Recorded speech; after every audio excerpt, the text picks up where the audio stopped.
مسند احمد میں اس کے رجال ثقات ہیں، اس کی سند صحیح ہے، رجال ثقات ہیں، سند صحیح ہے، رجال ثقات ہیں بول کر رکے تو سند صحیح ہونا ضروری نہیں، اب اس میں میں نہیں جاتا، رجال ثقات ہیں، پوری یہ لوگ ثقات ہیں، سند صحیح ہونا حدیث صحیح ہونا ضروری نہیں، رجال ثقات سند صحیح اب حدیث صحیح، رجال ثقات سند صحیح تو حدیث صحیح۔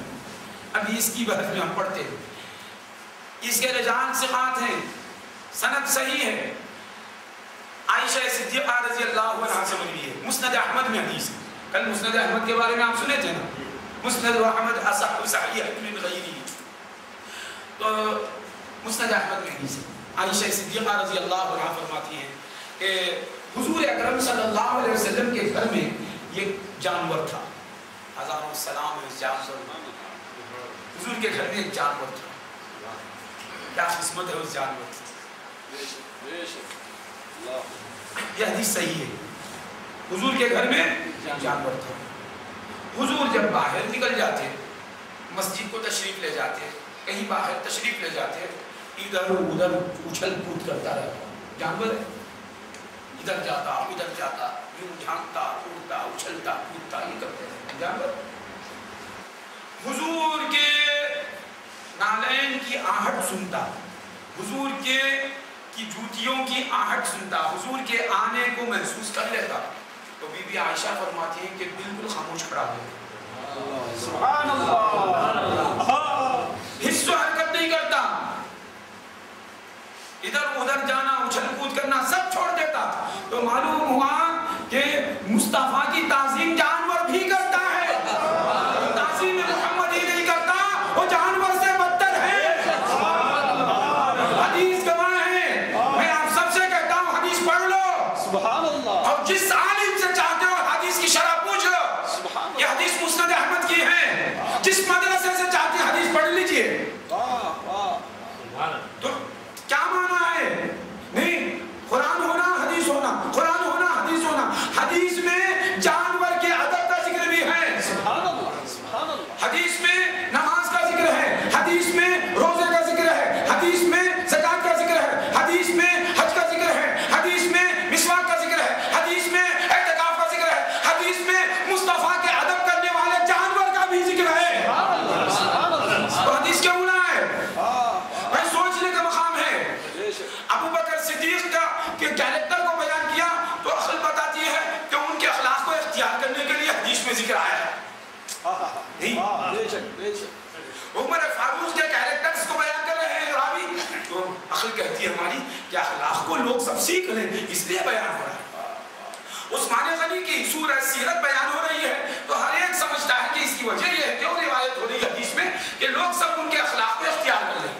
حضرت مولا علی حیدر کرار کے اخلاق کو بیان ہو رہے ہیں کتاب میں تو یہ سمجھتے ہیں کہ ان کے اخلاق کو اختیار کر لیں، جانور کا ذکر کیوں بیان کر رہے ہیں؟ سبحان اللہ، تو معلوم ہوا جانور کے اخلاق کو اختیار کر لینے کے لیے، سبحان اللہ، کیونکہ وہ جانور صورت میں تو جانور ہیں، سیرت میں ہزاروں لاکھوں انسانوں سے بہتر ہے، کیونکہ محمد مصطفیٰ صلی اللہ علیہ وسلم کو وہ عام انسانوں کے جیسا نہیں سمجھتا ہے، تو معلوم ہوا اس جانور کے اچھل کود میں جانور سبق دیتا ہے، محمد نہیں ہے دوسرے انسان ہیں تو اچھل کود کرو، مصطفیٰ ہے خیر البشر ہے خاموش ہو جاؤ، سبحان اللہ، سبحان اللہ، تو اس کے اچھلنے میں بھی کودنے میں بھی سبق ہے، خاموش ہونے میں بھی سبق ہے،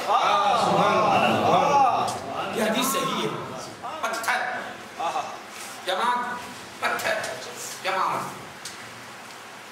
حیوان بولے کسی کو تو ذرا غصے میں آتا، پتھر کیا لے تیرے سر میں کا پتھر ہے اور غصے میں آ جاتا، پتھر بولے مجھے، پتھر بھی نہیں، کیا ہے کچھ بھی، پتھر بھی نہیں، مٹی بھی، غصے میں آ جاتا، تو یہ پتھر، پتھر کے بارے میں صحیح مسلم میں حدیث ہے، حضرت جابر بن سمرہ رضی اللہ تعالیٰ عنہ سے مروی ہے، سرکار دو عالم صلی اللہ علیہ وسلم فرماتے ہیں انی العارف حجرا کان بمکہ، انی العارف حجرا بمکہ کان یسلم علی قبل ان ابعث، انی العارف فلان، سبحان اللہ، میں ایک پتھر کو پہچانتا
دیکھیے پورے پتھر اللہ کی عبادت میں ہیں،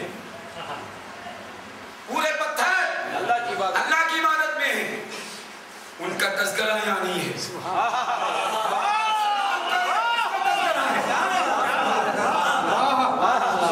سب کرتے ہیں، وجہ کیا ہے؟ کیوں؟ یہاں اللہ کی عبادت سے حضور کو سلام کرنا افضل ہے۔ اے اللہ کے حضور کو سلام کرنا بھی اللہ کی عبادت ہے۔ پھر ان کا تذکرہ، ان پتھروں کا تذکرہ کیوں نہیں ہوا؟ اس کی وجہ یہ ہے اللہ کی عبادت میں اختلاف نہیں ہوگا، سلام میں اختلاف ہوگا۔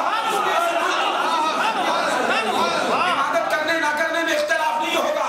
کوئی یہ نہیں کہے گا، کوئی فرقہ یہ نہیں کہے گا کہ عبادت مت کرو، کوئی فرقہ یہ نہیں کہے گا عبادت بدعت ہے، کوئی فرقہ یہ نہیں کہے گا عبادت گناہ ہے، مگر سلام کو گناہ بولنے والے پیدا ہوں گے، سلام کو بدعت بولنے والے پیدا ہوں گے۔ اس لیے مصطفیٰ نے عبادت کرنے والے پتھروں کا ذکر نہیں کیا، مصطفیٰ کو سلام کرنے والے پتھر۔ سبحان اللہ، انی لعارف حجرا بمکہ، انی لعارف حجرا بمکہ، بے شک میں پہچانتا ہوں۔ عارف خدا، عارف حجر بن کر بتا رہے ہیں، میں اسے کسے پہچانتا ہوں؟ اسے پہچاننے والا رسول کہہ رہا میں پتھر کو پہچانتا ہوں۔ انی لعارف حجرا، یہ صحیح مسلم کی حدیث ہے، جامع ترمذی کی حدیث ہے۔ انی لعارف حجرا بمکہ، بے شک میں ایک پتھر کو پہچانتا ہوں۔ تو یہ سب کون بیٹھے؟ صحابہ بیٹھے تھے، سامنے کون تھے؟ صحابہ تھے۔ کس کی یاد میں؟ اللہ کی یاد میں۔ اللہ نے خود فرمایا وہ کون ہے؟ الذین یذکرون اللہ قیاما وقعودا وعلی جنوبہم۔ یہ لوگ غلامان محمد کیسے ہوتے ہیں؟ کھڑے ہوئے اللہ کو یاد کرتے رہتے، بیٹھے ہوئے اللہ کی یاد میں رہتے، لیٹے ہوئے اللہ کی یاد میں رہتے۔ اللہ کی یاد میں جو بیٹھے ہوئے ہیں ان کو پتھر کی یاد دلائی جا رہی ہے۔ سبحان اللہ، انی لعارف حجرا بمکہ، بے شک میں ایک پتھر کو پہچانتا ہوں جو مکے میں ہے، جو مکے میں ہے۔ کیا قسمت والا پتھر ہے، کیا قسمت ہے اس پتھر کی؟ کون یاد کرتا ہے اس پتھر کو؟ کس کی زبان پر اس پتھر کا ذکر ہو رہا ہے؟ اس کی زبان پر اس پتھر کا ذکر کس کا کلام بنتا ہے؟ اس کا